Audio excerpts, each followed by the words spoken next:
Hey guys, what's up? It's me, Barker01. First off, new view. Go to the bathroom or my door. Yeah, so I'm hoping you all read the warning message about being easily butthurt and stuff at the beginning of this video, because if not, just go back, read it, then decide if you actually want to watch this. So, I have my list of topics here, so let's get to it. First one would be long-distance relationships. Like, really long ones, not like next town, like cross-country or different continent or something. I'm okay with them, but it also depends on the person. Because if you have somebody who you're in a long-distance relationship with, they have a job and they go out partying or drinking on weekends, and you don't get to talk to them that often, I think you guys should just be friends until you can move closer, or... yeah, no, that's the only solution. Because if you don't get to talk to them, you can't see them that often, you don't necessarily know what they're doing when they're out partying and stuff, in my opinion, I don't think it would work out too much. Maybe you like the distance and not being able to be attached to somebody. I, for one, would not be able to do it. Nope, not gonna happen. But, if you have a long-distance relationship, a little closer, and not, like, distance-wise, but, like, you guys Skype every once in a while, he can text you or she can text you, and you guys just have good communication skills, and you keep up to date with each other, then sure, go for it. I mean, it'd still be nice if you guys could probably fly out to see each other 3 to 4 times a year. That's, like, once every 4 months, if something like that. I don't know. Math is not my strong point. But I think long-distance relationships are totally okay if you guys have good communication and are just good together. Like, if you're meant to be with that person, go for it. If it may not be, like, the best thing for you, don't go for it. So, yeah. Long-distance relationships. Alright. Next topic is abortions. So, yeah, touchy subject. See the warning about being butthurt at the beginning? Comes in now. But, I'm actually against them in most cases. If you were, serious time, if you were raped, then I think an abortion is okay, because you did not want to take the risk of having a child. You did not ask for the responsibility of that. You did not ask for it at all. So, in that case, I think it's okay, because you didn't ask for it, pretty much. But if you're, like, freely having sexual intercourse, then you know you have the possibility of getting pregnant. And in that case, I don't think abortions are right. Like, if you're 12, sadly this is happening, but if you're 12 and you're going out and doing stuff, then you should know, because I know sex education starts in school at that time, but you should know that you have the possibility of getting pregnant. So if you do get pregnant, an abortion is not the answer. Like, go through, give birth, and even if you don't want to keep the child, give it up for adoption, because there are, like, fantastic families out there who want a kid but can't have can't physically have them, or other complications. So, I mean, yeah. So the only case that I think an abortion is correct is if you were raped.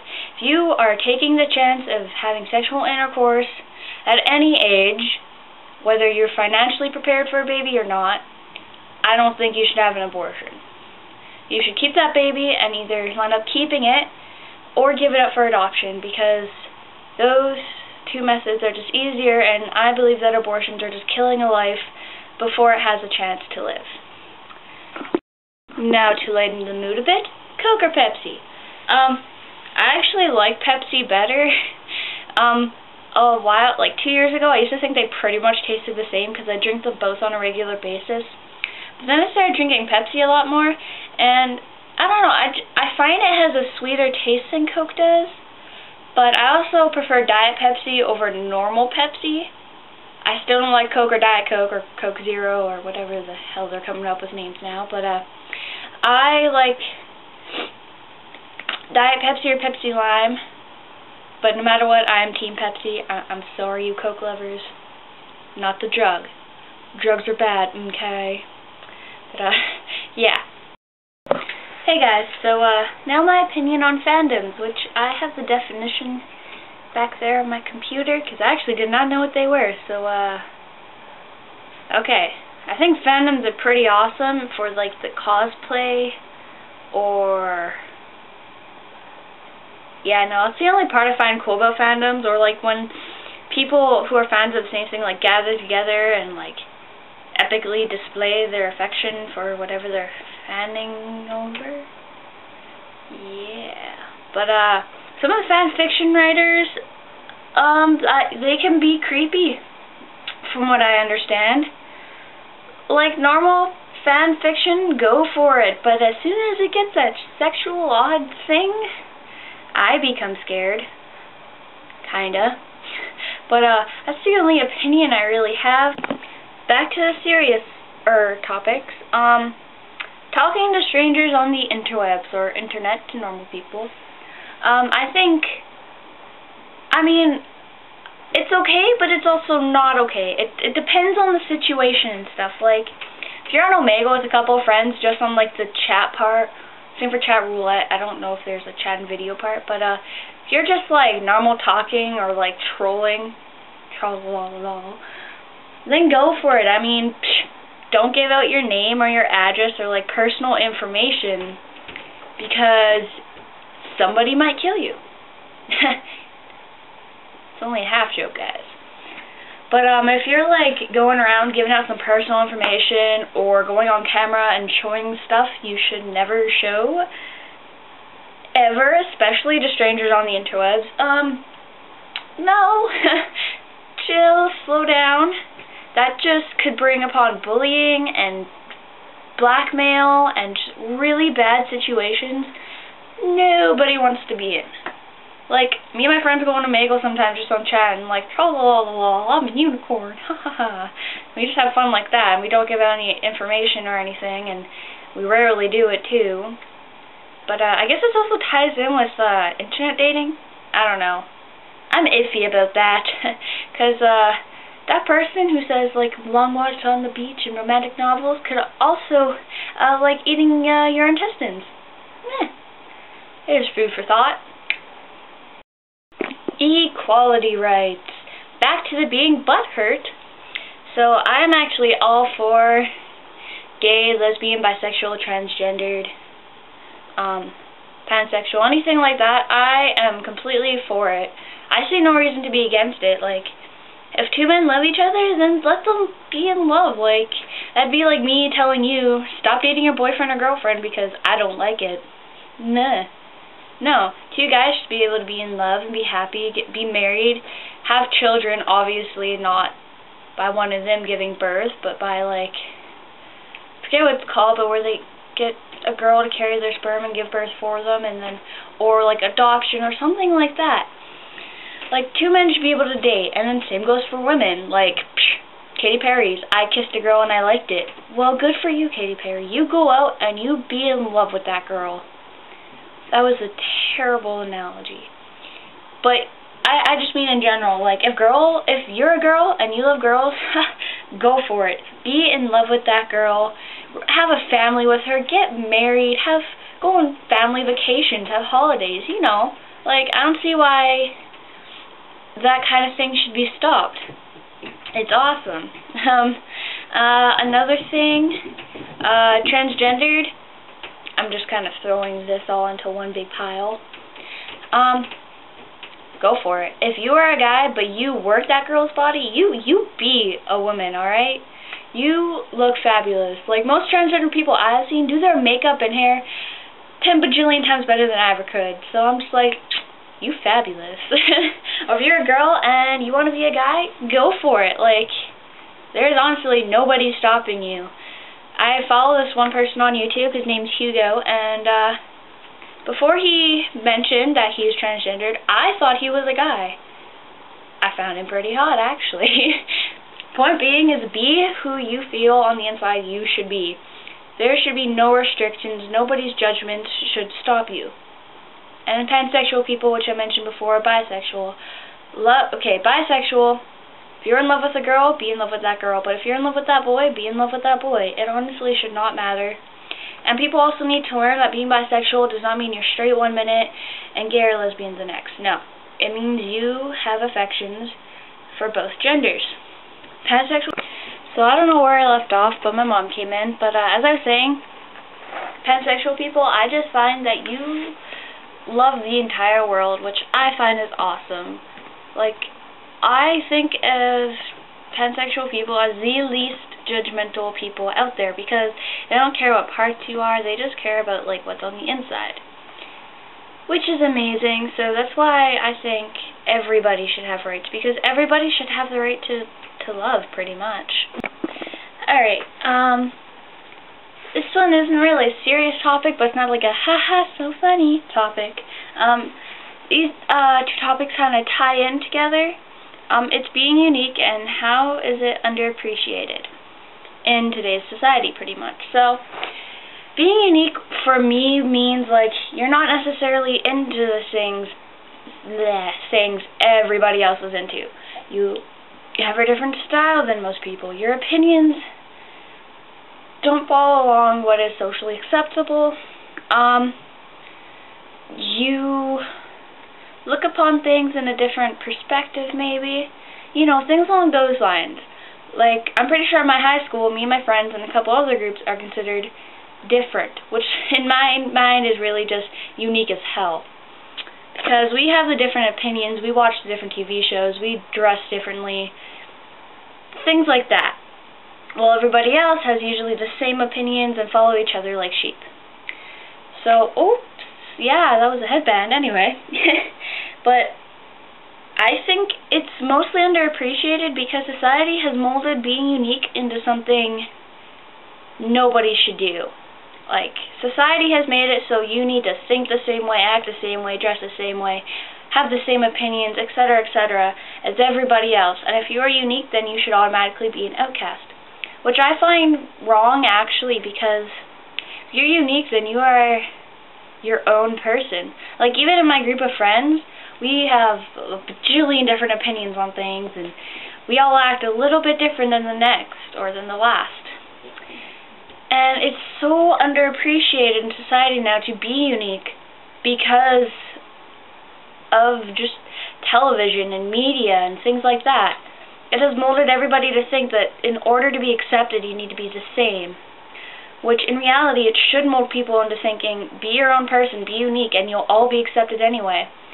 And just to roll this topic into another one, I think that's what bullying comes from, because people who are bullies are usually stereotypically the popular kids and the kids who don't act unique, and they probably bully because they feel as if they can't act unique because of media, and they feel that they won't be accepted.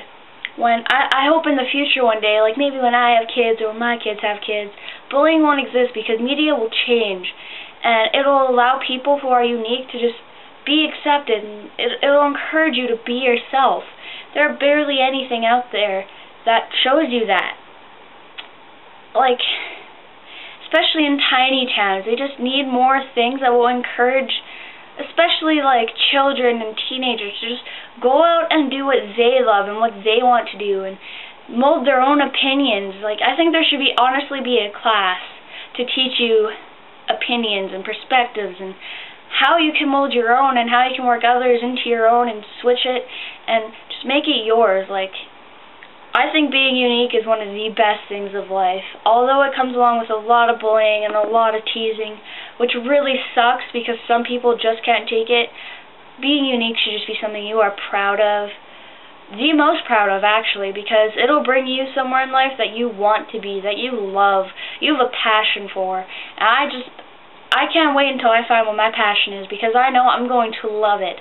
Unlike all those other people who are just going into what they think they like, but in reality, in 10 years, when they're halfway done college, they'll be like, why did I do this? Because my high school friends were? No. Be unique. Be yourself. Alright, so the last topic for this video is something that is actually really close to my heart, not because it's affected me, but because it's also affected people I am very close to, friendship-wise and relationship-wise. And it's something I think people have a lot of opinions on, but they're kind of scared to share it. So this topic is self-harm, if you read below. And I think, I don't know if it's okay or not, but I wish people didn't go to it as a solution for their problems, because as soon as you pick up the blade or the lighter, you start starving yourself, or anything that is harmful to you and your body and your being, the minute, just the millisecond you choose that way, you start an addiction. I know people very close to me that had done self-harm for such a long time that the pain became an addiction for them. The minute they were sad, the minute they weren't up top with being happy, they would go to that blade or lighter. They'd throw up their last meal, or they decide, I'm not going to eat today. And that was a daily routine for them. And it still goes on for some people, and somebody I'm actually really close to recently just stopped, and I'm so happy for that, because I was able to help them stop, and they've told me exactly how addicted they were to it, and it's just a very sad thing to hear. And self-harm not only affects the person doing it, but it affects the people around them. I know when I had done it, my friends noticed a change drastically in my, not personality, but the way I acted. They noticed I was more sad, I became more shy, more quiet, less opinionated, and I was always such a nice, loud person around my friends, and they just saw the change in me. And the people I'm friends with, I know, I can tell the day they have committed self-harm from the days, like I can tell the difference from the days when they do and the days when they don't. Because the days when they do, they hide their body more, they keep their head down more, listen to more music. They're not as loud and as fun as they are when they don't self-harm. Because the days when they don't, if you didn't know them personally, you wouldn't even be able to tell that they self-harm on these days, because they are the happiest looking people out there. I think self-harm has been brought upon society because of bullying, because people with self-harm do it to give themselves a different pain, because bullying causes them mental pain, mostly for girls. I don't know about guys, but they do it so they don't have to think about the words they were called that day, or they don't have to think about the threats they were given. They don't have to think about being pushed into the lockers again. All they have to focus on is burning themselves or making themselves look prettier by starving or hurting themselves with that blade, because in that moment you will feel numb, and all you have to concentrate on is hurting yourself more in order to forget how other people had hurt you. And I think self-harm, I hope it stops, because when I have kids when I'm older, I don't want them to have to go through what me and so many of my friends have gone through.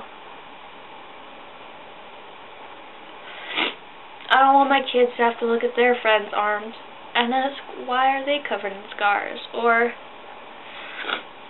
ask their friends, why didn't you want to come over for supper last night? I don't want them to have to hear the answer, because I don't like eating. I don't want my kids, I don't want any kids to have to look at their parents and ask, Mommy, Daddy, why do you have those scars on your legs or your arms or your stomach? Mommy, why do you look like the skeleton we're learning about? I don't want any kids to have to ask their parents what caused them to put pain upon themselves. I don't want my friends to have to continue self-harming anymore. Because, as I said, it doesn't only hurt them, it hurts people around them.